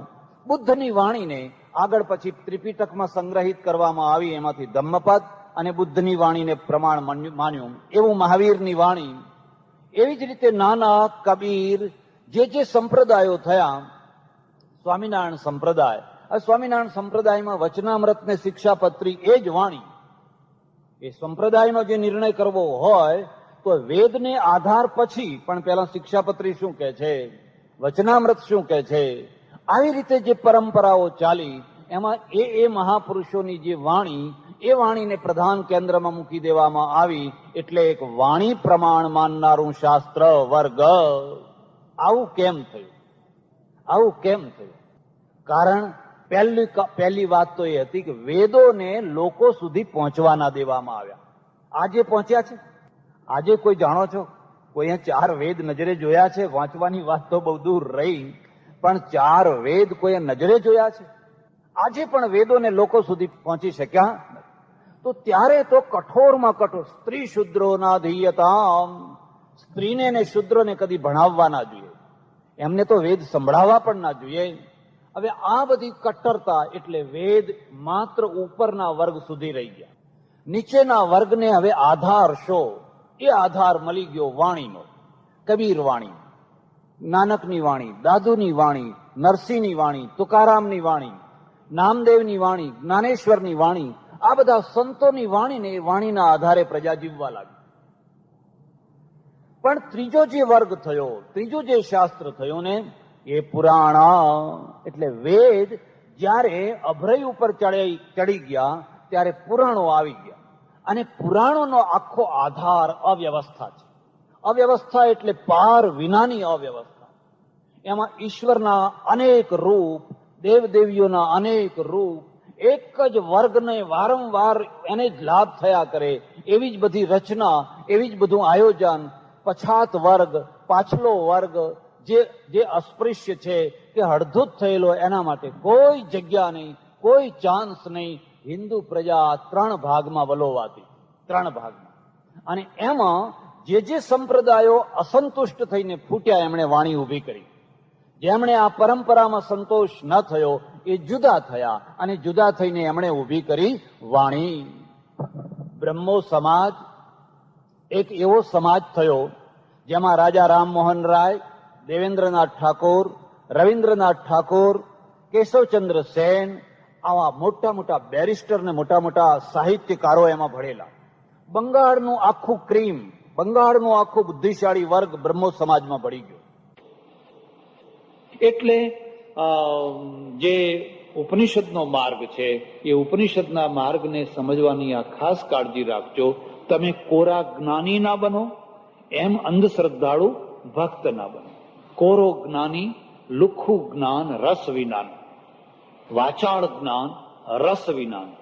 જેમ અંદરથી માણસ ખોખળો થઈ જાય એમ કોરું જ્ઞાન ખોખળું છે. અને મને માત્ર આંધળી ભક્તિ છે એ વેવલાપણો છે, એ વેવલાપણો છે, એમાં અંધશ્રદ્ધા છે. ઉપનિષદ બંનેનો સમન્વય કરે છે, બંનેનો મેળ કરે છે. વિવેકાનંદે આ જ વાતની બહુ સુંદર એક રૂપક આપ્યું છે. એક પક્ષી છે, એક પક્ષી છે, એને 2 પાંખો છે, એક પૂંછડું છે. 2 પાંખો છે એ કર્મ ને ઉપાસના છે, કર્મ અને ભક્તિ છે. અને પૂંછડું છે એ જ્ઞાન છે. તો પક્ષી ઉડે છે તો પાંખોથી ઉડે છે કે પૂંછડાથી ઉડે છે? પાંખોથી. હવે તમે માનો કે કોઈ સંપ્રદાયમાં પડી ગયા અને એક પાંખ કાપી નાખી, કર્મની પાંખ કાપી નાખી, મારે કંઈ કર્મ કરવાનું, અથવા ભક્તિની પાંખ કાપી નાખી, તો પક્ષીની દશા શું થશે? ઉડી શકશે? અને બેય પાંખો કાપી નાખી તો કર્મની એ જરૂર નથી, ભક્તિની એ જરૂર નથી, બેય પાંખો કાપી નાખી. આપણે તો પૂંછડું ઘણું થઈ ગયું, બસ જ્ઞાન. તો પૂંછડામાં શું છે? ક્રિયા નથી, એ ઉડી શકતું. ત્યારે હવે પૂંછડું કાપી નાખીએ તો, બે પાંખો રવા દઈએ અને પૂંછડું કાપી નાખીએ તો દિશા નિર્ધારણ થઈ શકશે. પક્ષી જયારે ઊંચું જાય છે, નીચું જાય છે, આમ વળે છે, આમ વળે છે, તો કોના દ્વારા વળે છે? પાછળના પૂંછડાના દ્વારા. જ્ઞાનનું કામ દિશા નિર્ધારણ છે, દ્રષ્ટિ છે. અને પેલા બે જે પાંખો છે, એ બે પાંખોનું કામ છે બેલેન્સ પૂર્વક ગતિ કરવાનું. એમ જીવનની અંદર પણ ઉપનિષદ અને ગીતા આ હંમેશા તમને સમસમુચ્ચય શીખવાડશે અને એમ કહેશે તમારા અંદર પ્રકાંડ જ્ઞાન હોવું જોઈએ, પણ હૃદયને મુરઝાવી નહીં નાખવાનું. જ્ઞાનનો અર્થ હૃદયહીનતા નહીં, તમારું હૃદય પણ ખીલેલું હોવું જોઈએ. પણ ઉપનિષદ અને ગીતા આ હંમેશા તમને સમસમુચ્ચય શીખવાડશે અને એમ કહેશે તમારા અંદર પ્રકાંડ જ્ઞાન હોવું જોઈએ, પણ હૃદયને મુરઝાવી નહીં નાખવાનું. જ્ઞાનનો અર્થ હૃદયહીનતા નહીં, તમારું હૃદય પણ ખીલેલું હોવું જોઈએ. તમારે ત્યાં કોઈ મહેમાન આવે તો તમારું હૃદય ખીલે છે કે ના રે ના, મોંઘવારીમાં શું ખીલે, મુરઝાઈ જાય છે. ખોટી વાત છે. જેનું ખીલે છે એનું મોંઘવારીમાં પણ ખીલે છે, અને જેનું નતું ખીલતું એનું સોંઘવારીમાં પણ ખીલતું. જયારે 1 રૂપિયાનું 2.5 શેર ઘી હતું ત્યારે પણ એનું હૃદય ખીલતું. સુદામા જયારે કૃષ્ણના ત્યાં ગયા દ્વારકામાં, તો કૃષ્ણનું હૃદય ખીલ્યું હતું. અરે ભાવ વિભોર થઈ ગયા હતા કે નહીં? સિંહાસન છોડીને દોડ્યા હતા, ઉત્તરીય પડી ગયું હતું, કપડું પડી ગયું હતું, ચાખડીઓ નીકળી ગઈ હતી. કેમ? આવે સુદામા આવ્યો છે, આવવા દો, હમણાં બેસાડો, થોડી વાર પછી મળીએ છીએ. કેમ? કારણ કે હૃદય ખીલ્યું. અરે મારો ભાઈબંધ, સાથે ભણનારો, આટલા વર્ષો સુધી સાથે ભણ્યા સાંદીપની ઋષિના ત્યાં, અને આજ મારે ત્યાં આવ્યો છે. શું ખીલી ઉઠ્યું? હૃદય. અને હૃદય ખીલે એટલે શું થાય? એક બીજી વાત યાદ રાખો. હૃદય છે ને એ કદી પણ વાંચ્યું નથી હોતું. જ્ઞાન વાંચ્યું હોય, જ્ઞાન વાંચ્યું હોય, પણ હૃદય કદી વાંચ્યું હતું. એ ખીલે એટલે એમાંથી એના પરિણામ આવવાના જ. હૃદય ખીલ્યું એટલે તમે જમાડશો, એને પાણી પાશો, એને ચા પાશો, પણ હવે હૃદય જ ખીલ્યું નથી. હૃદય જ ખીલ્યું નથી. અમારા એક સજ્જન એવા હતા કે તમે એમના ત્યાં મહેમાન થઈને જાઓ તો એ તમને એમ કે જુઓ કંઈ કામકાજ હોય તો બજારમાં ફરી આવો, અને 3 વાગે જયારે અહીં ચા મુકાય ત્યારે ચા પીવા આવજો. હવે ક્યાં જાય ને રિક્ષા કરીને ચા પીવા આવે? એનો અર્થ એ કે હમણાં તમારા માટે ચા મૂકવાના, 3 વાગે જયારે ચા મુકાય ત્યારે ચા પીવા. કેમ આવું કેમ થાય છે? કારણ કે હૃદય ખીલ્યું. હૃદય ત્યારે મગજે ખીલ્યું નથી. પાછું પૈસા જ ખીલ્યા છે બસ, એમાં તો મગજે નથી ખીલ્યું. એટલે એમ કે છે ભાઈ, આ ઉપનિષદ તમારું હૃદય પણ ખીલવવા માંગે છે, તમારું મગજ પણ ખીલવવા માંગે છે. એટલે તમારી બંને પાંખો અને તમારું જ્ઞાનનું નિર્ધારણ કરનારું પૂંછડું છે એને પણ રાખવા માંગે છે. એટલે તમે બરાબર સાચી દિશામાં પૂરેપૂરી ગતિ કરી શકો. ઓમ પૂર્ણમદઃ પૂર્ણમિદં પૂર્ણાત પૂર્ણમુદચ્યતે પૂર્ણસ્ય પૂર્ણમાદાય પૂર્ણમેવાવશિષ્યતે.